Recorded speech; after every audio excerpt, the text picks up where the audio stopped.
دوستو، سورہ ناس کی ٹوٹل 6 آیتیں ہیں۔ ان 6 آیتوں میں میرا رب ہمیں بہت خوبصورت پیغام دے رہا ہے۔ اس پوری کائنات کو بنانے والا میرا رب ہے۔ میرا اور آپ کا رب فرماتا ہے کہ اے میرے بندے، تیرے لیے اس دنیا میں رہتے ہوئے جو سب سے زیادہ خطرناک چیز ہے وہ شیطان ہے۔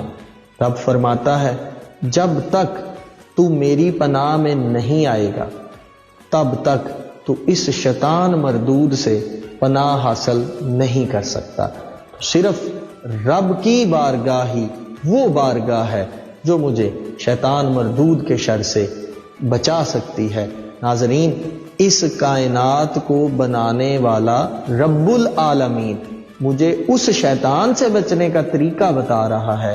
اس صورت کے اندر میرا رب فرماتا ہے قل اعوذ برب الناس، اے میرے بندے میری پناہ میں آ جا۔ مالک الناس، رب فرماتا ہے میں سب لوگوں کا بادشاہ ہوں۔ الہ الناس، میں تمام نسل انسانی کا معبود ہوں۔ اب رب آگے کیا فرما رہا ہے؟ من شر الوسواس الخناس الذی یوسوس فی صدور الناس من الجنۃ والناس۔ یہ جو شیطان ہے نا، رب فرماتا ہے یہ تیرے سینے میں وسوسے ڈالتا ہے۔ ان وسوسوں کی وجہ سے یہ تیرے اور میرے درمیان یہ جو فاصلہ ہے اس فاصلے کو مزید بڑھاتا چلا جاتا ہے۔ تو دوستو، جب تک ہم رب کی پناہ میں نہیں جائیں گے تب تک ہمیں اس شیطان مردود سے پناہ نہیں ملے گی۔